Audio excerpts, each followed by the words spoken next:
नमस्कार, जोहार। मैं नरेश कुमार आप सभी का मसाल न्यूज़ में स्वागत करता हूं। दोस्तों, आज की इस वीडियो में हम दो बातों को जानेंगे। पहला है दो आदमखोर भेड़ियों के बारे में और दूसरा है सीबीआई ने जनता का साथ कैसे विश्वासघात किया। इलाहाबाद उच्च न्यायालय ने सोमवार यानी 16/10/2023 को 2006 के सीरियल किलर, जिसे हम निठारी कांड के नाम से भी जानते हैं, कि मुख्य आरोपी सुरेंद्र कोहली को 12 मामलों में दी गई फांसी की सज़ा को रद्द कर दी। वहीं एक अन्य आरोपी मनेंद्र सिंह पंढेर को भी 2 मामलों में दी गई फांसी को रद्द करते हुए बरी कर दिया। इन दोनों को ट्रायल कोर्ट ने मौत की सज़ा सुनाई थी। इलाहाबाद हाई कोर्ट ने अपने फैसले के लिए ठोस सबूतों की कमी का हवाला दिया है। साथ ही हाई कोर्ट ने सीबीआई के मुंह पर तमाचा मारते हुए कहा कि सीबीआई का रवैया जनता से विश्वासघात से कम नहीं है। इस मामले में सीबीआई बुरी तरह फेल साबित हुई, क्योंकि वह कोई ठोस सबूत, साथ ही कोई वैज्ञानिक सबूत भी पेश नहीं कर सका। हालांकि मुख्य आरोपी सुरेंद्र कोहली के एक मामले में उम्र कैद की सज़ा अभी भी बरकरार है। दोस्तों, आइए चलते हैं, इस घटना को हम फिर से याद करते हैं। दिल्ली से सटे नोएडा सेक्टर 31 के पास एक निठारी गांव है। उस गांव में D5 नाम की एक कोठी है। उस कोठी में 17 बच्चों के साथ और कुछ युवतियों के साथ क्या किया गया था, आगे हम जानते हैं। दोस्तों, ये घटना है 7 मई 2006 की। एक पायल नाम की लड़की ऑटो रिक्शा से आती है और D5 में जाती है। जाने के पहले ऑटो रिक्शा वाला को बोलती है, भैया आप थोड़ी देर रुकें, मैं आकर आपको पैसा देती हूँ। इसके बाद वह लड़की उस कोठी में जाती है, लेकिन काफ़ी देर होने के बावजूद वह कोठी से बाहर नहीं निकलती है। तब ऑटो रिक्शा वाले खुद उस कोठी D5 में जाते हैं और दरवाज़ा खटखटा कर पूछते हैं। उसके बाद उस कोठी से एक शख्स बाहर निकलता है, जिससे ऑटो रिक्शा वाले पूछते हैं कि कोई लड़की इस कोठी में आई थी क्या। वह शख्स कहता कि नहीं, कोई लड़की इस कोठी में नहीं आई है। निराश होकर वह रिक्शा वाला पुनः वापस चले जाते हैं। इधर कुछ दिनों तक उस युवती के पिता नंदलाल अपनी बेटी को तलाश करना शुरू करते हैं। काफ़ी तलाश करने के बावजूद उसका कोई अता पता नहीं चलता है, लेकिन वह किसी तरह से उस ऑटो रिक्शा वाले को खोज निकालते हैं। फिर उस ऑटो रिक्शा वाले के साथ वह D5 कोठी में आते हैं। D5 कोठी में आने के बाद पूछताछ करने के बाद भी उसे कुछ सुराग हाथ नहीं लगता है, लेकिन उसके मन में ये संदेह जरूर होता है कि उसकी लड़की के साथ कुछ न कुछ अनहोनी जरूर हुई है।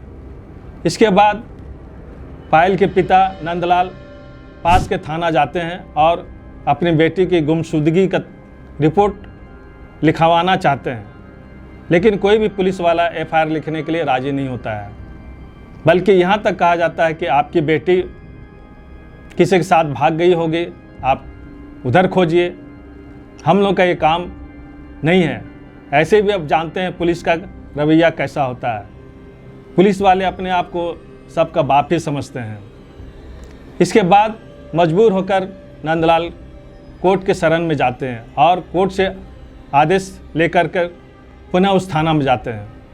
आदेश मिलने के बाद में थाना से कुछ सिपाही उस कोठी के पास आते हैं और फिर शुरू होता है खोजबीन और तलाश। पुलिस जब उस कोठी के पास आते हैं तो उसके साथ कुछ गांव वाला भी साथ में रहते हैं। कोठी में तलाशी करने के बाद उन्हें कुछ नहीं मिलता है, लेकिन ठीक कोठी के पीछे एक बहुत बड़ा नाला बहते हुए दिखाई देता है। एक शख्स को उस नाले में बहुत सारे जगहों पर प्लास्टिक के बड़े बड़े बैग दिखाई देते हैं। वह शख्स पुलिस को इंगित करता है, पुलिस को बताता है कि आप देखिए इस प्लास्टिक बैग में क्या भरा हुआ है। बाद में उस प्लास्टिक बैग को बाहर निकाला जाता है और प्लास्टिक बैग को जब खोला जाता है तो उससे मानव शरीर का कटे हुए अंग मिलते हैं। इसे देख कर पूरे इलाके में सनसनी फैल जाती है। छोटे अफसर अपने बड़े अफसरों को इसकी सूचना देती है। उसके बाद पुनः सारे प्लास्टिक के बैग जो जगह जगह फेंके हुए थे उन्हें सब को बाहर निकाला जाता है और सब को खोल करके देखा जाता है। उसमें बहुत सारे नर कंकाल मिलते हैं, जिससे मालूम होता है कि वो नर कंकाल छोटे छोटे बच्चों का है। उसके बाद पूरे प्रदेश में खलबली मच जाती है और सघन जांच शुरू होता है। सीबीआई उस केस को अपने हाथों में लेती है। उसके बाद उस कोठी में रहने वाले सुरेंद्र कोहली, जो उस कोठी में एक नौकर के रूप में काम करते थे, और उसके मालिक मनेंद्र सिंह पंढेर, दोनों को अरेस्ट करके थाना ले जाता है। उसके साथ कड़ी पूछताछ की जाती है। पूछताछ के दरमियान सुरेंद्र कोहली जो भी बताता है उसे सुनकर लोग काफ़ी दहशत में आ जाते हैं और काफ़ी हैरानी भी होती है, और सोचने लग जाते हैं लोग कि क्या कोई इंसान ऐसा कर भी सकता है।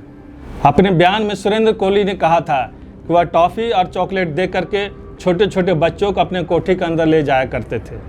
उसके बाद बच्चों के साथ वह घिनौना करतूत करता था, उसके साथ अप्राकृतिक यौनाचार करता था, और उसके बाद में उसकी हत्या कर दी जाती थी। बच्चे को लाश को टुकड़ा करने के बाद में कुछ टुकड़ों को प्लास्टिक बैग में भर के पीछे फेंकते हैं, वहीं कुछ टुकड़ों को प्रेशर कुकर में बनाकर वो खाते भी हैं। इस तरह वह आदमखोर बन जाते हैं।